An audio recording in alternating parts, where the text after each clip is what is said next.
I'm remembering you telling me about one of the little boys in your class that he actually has a lot of shame. Yeah.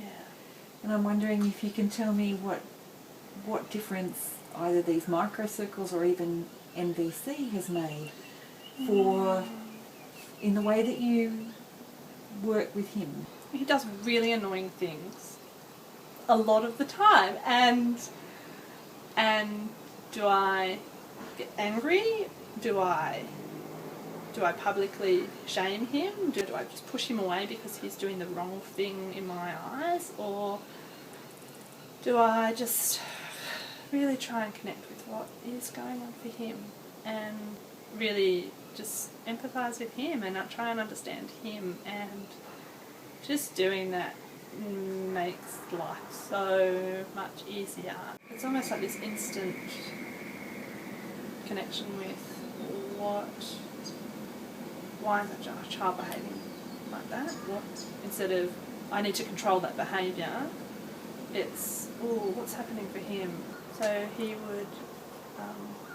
really annoy the other children, and he'd annoy them so much that he would be excluded. And the only tool that he had to get back into that social group was to do something annoying again, like hurt them or just to be seen. And so when I started doing the microcircles, I really thought it wouldn't work with him. He would freeze and go into his shame. And I'm imagining in his life there's been so many times where he's been shamed and punished that it's not safe for him to express himself. I know now that he has a real need for some space, and he can become really frustrated when that need for space isn't met. You know, we do some circle games. Doing these, holding hands and moving closely together, is already a bit of a challenge for him, and something can happen to him, like someone might tread on his foot by accident and he'll get and he'll walk out of the circle and just go and sit down. And in the past my strategy would be to shame or to guilt or to punish. You know, I might talk to his parents and them to also bring in the shame and guilt and punish, and really work on shaming him back into the circle. So now he still has, he still needs that space.